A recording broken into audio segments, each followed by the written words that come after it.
Now to the impeachment inquiry. Lawmakers are gearing up for more testimony in the impeachment inquiry after the first public hearing brought out a new revelation. It ties President Trump to the push for political investigations in Ukraine. Day one of historic impeachment hearings produced a very startling claim. It directly ties President Trump to the effort to pressure Ukraine to investigate former Vice President Joe Biden and his son Hunter. The top U.S. diplomat in Ukraine, that's Bill Taylor, testified that a member of his staff overheard a call between the president and the ambassador to the European Union, that's Gordon Sondland. Taylor says that Sondland told the staffer the president cared more about investigating the Bidens than about Ukraine. Speaker of the House Nancy Pelosi says the testimony from Wednesday's hearing amounted to a description of bribery on President Trump's part. The bribe is to grant or withhold military assistance in return for a public statement of a fake investigation. Bill Taylor, the top diplomat in Ukraine, delivered a surprise revelation during the first public hearing in the impeachment inquiry. The member of my staff could hear President Trump on the phone asking Ambassador Sondland about the investigations. Taylor says the staffer overheard a conversation between the president and ambassador to the EU, Gordon Sondland. Taylor said Sondland told the staffer the president cared more about investigating the Bidens than Ukraine. What this call indicates, as other testimony has likewise indicated, is that the instructions are coming from the president on down. President Trump says he doesn't recall the conversation. I know nothing about that. First time I've heard it. The one thing I've seen that Sondland said was that he did speak to me for a brief moment, and I said no quid pro quo under any circumstances. Trump claims he did not watch the hearings and says he's not concerned about them. Our chief White House correspondent John Carl has more on all this. Good morning, John. Good morning, Robin. The first day of public hearings had some dramatic moments, but didn't seem to change any minds in Congress. And for the White House, that's a win.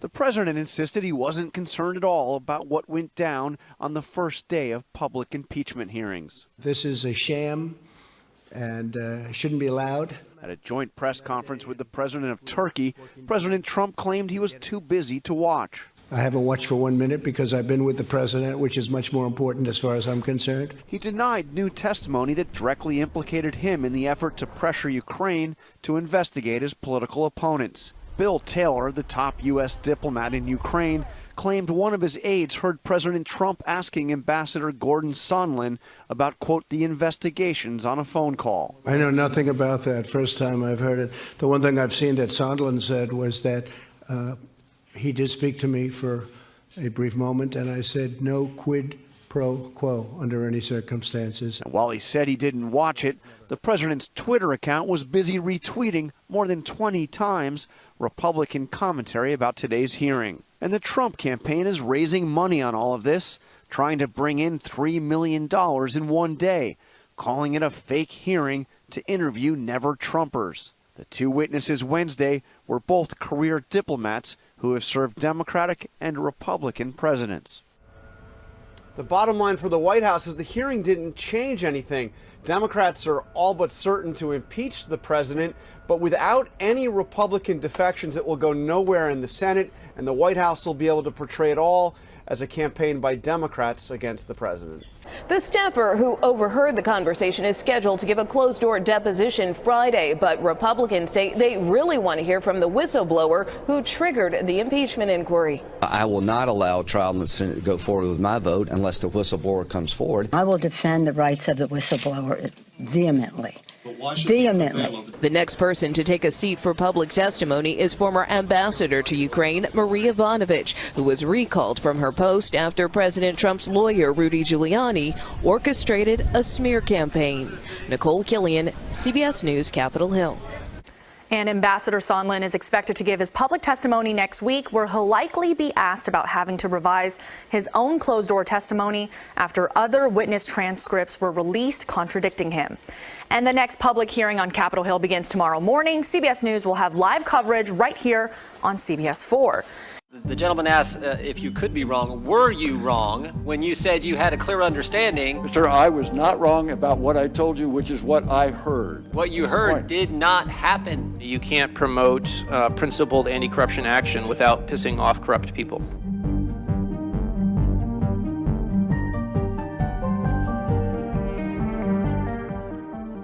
In 2014, Russia invaded the United States ally, Ukraine, to reverse that nation's embrace of the West and to fulfill Vladimir Putin's desire to rebuild a Russian empire. Earlier this year, Vladimir Zelensky was elected president of Ukraine on a platform of ending the conflict and tackling corruption. He was a newcomer to politics and immediately sought to establish a relationship with Ukraine's most powerful patron, the United States. The questions presented by this impeachment inquiry are whether President Trump sought to exploit that ally's vulnerability and invite Ukraine's interference in our elections, whether President Trump sought to condition official acts, such as a White House meeting or U.S. military assistance, on Ukraine's willingness to assist with 2 political investigations that would help his re-election campaign. And if President Trump did either, whether such an abuse of his power is compatible with the office of the presidency. What we will witness today is a televised theatrical performance staged by the Democrats. Ambassador Taylor and Mr. Kent, I'd like to welcome you here. I'd like to congratulate you for passing the Democrat Star Chamber auditions held for the last weeks in the basement of the Capitol. It seems you agreed, witting or unwittingly, to participate in a drama. I'll conclude by noting the immense damage the politicized bureaucracy has done to Americans' faith in government. Though executive branch employees are charged with implementing the policies set by our president, who is elected and responsible to the American people, elements of the civil service have decided that they, not the president, are really in charge. The United States has very clear national interests at stake in Ukraine. Ukraine's success is very much in our national interest, in the way we have defined our national interest broadly in Europe for the past 75 years. You don't step into the public arena of international diplomacy in active pursuit of principled U.S. interests without expecting vigorous pushback, including personal attacks. Such attacks came from the Russians, their proxies, and corrupt Ukrainians. That tells me our efforts were hitting their mark. It was unexpected and most unfortunate, however, to watch some Americans, including those who allied themselves with corrupt Ukrainians in pursuit of private agendas, launch attacks on dedicated public servants advancing U.S. interests in Ukraine. In my opinion, those attacks undermined U.S. and Ukrainian national interests and damaged our critical bilateral relationship. I want to emphasize at the outset that while I am aware that the committee has requested my testimony as part of impeachment proceedings, I am not here to take one side or the other, or to advocate for any particular outcome of these proceedings. My sole purpose is to provide facts as I know them about the incidents in question, as well as my views about the strategic importance of Ukraine to the United States. As the committee is aware, I wrote that withholding security assistance in exchange for help with a domestic political campaign in the United States would be crazy. I believed that then, and I believe it now. One of your staff was present with Ambassador Sondland on the day after the July 25th phone call. Is that right? That's correct, Mr. Chairman. And as your staff related the event to you, your staff member could overhear Mr. Sondland on the phone, could overhear the president on the phone with Mr. Sondland. Is that right? That's correct. And I think you said that after the call, when your staff asked Ambassador Sondland what President Trump thought of Ukraine, his response was that President Trump cares more about the investigations of Biden. Is that right? And Burisma, yes, sir. When the Ukrainians learned of the suspension of the military aid, either privately or when others learned publicly, the Russians would be learning also. And they would take that as a lack of robust U.S. support for Ukraine. Is that right? That's correct, sir. The Russians are violating all of the rules, treaties, understandings that they committed to that actually kept the peace in Europe for nearly 70 years until they invaded Ukraine in 2014. And if we don't push back on that, on those violations, then that will continue. And that, Mr. Chairman, affects us. It affects the world that we live in, that our children will grow up in, and our grandchildren. This affects the kind of world that we want to see abroad. So that affects our national interest very directly. Ukraine is on the front line of that conflict. Mr. Kent, is pressuring Ukraine to conduct what I believe you've called political investigations a part of U.S. foreign policy to promote the rule of law in Ukraine and around the world? It is not. Is it in the national interest of the United States? In my opinion, it is not. Why not? Because our policies, particularly in promoting the rule of law, are designed to help countries, and in Eastern Europe and Central Europe, that is overcoming the legacy of communism. In the communist system, in particular, the Prosecutor General Office was used to suppress and persecute citizens, not promote the rule of law. So in helping these countries reach their own aspirations to join the Western community of nations and live lives of dignity, helping them have the rule of law with strong institutions is the purpose of our policy. Note this important fact. The security assistance was provided to Ukraine without the Ukrainians having done any of the things they were supposedly being blackmailed to do. So we're supposed to believe that President Trump committed a terrible crime that never actually occurred and which the supposed victim denies ever happened. This company, Burisma, involved in lots of criminal activity, correct? I do not know that. But over the years, it's been involved in a number of questionable dealings, correct? I would say that it's the largest private gas producer in the country, and its business reputation is mixed. So to the extent a new regime is coming in under President Zelensky, it certainly would be fair for the new prosecutor, a genuine prosecutor, to re-examine old crimes that hadn't sufficiently been brought to justice, right? I believe that the new Prosecutor General, Ruslan Rybashapka, made a statement to that end that they would be reviewing past cases. But keep in mind, this is a country where those that commit crimes generally never get held to account, so there's a lot to review. Okay, so Hunter Biden's added to the board of Burisma. Now, do you think that creates a problem that Burisma may be adding people to its board for protection purposes? Sir, I work for the government. I don't work in the corporate sector, and so I believe that companies build their boards with a variety of reasons, not only to promote their business plans. Was Hunter Biden a corporate governance expert?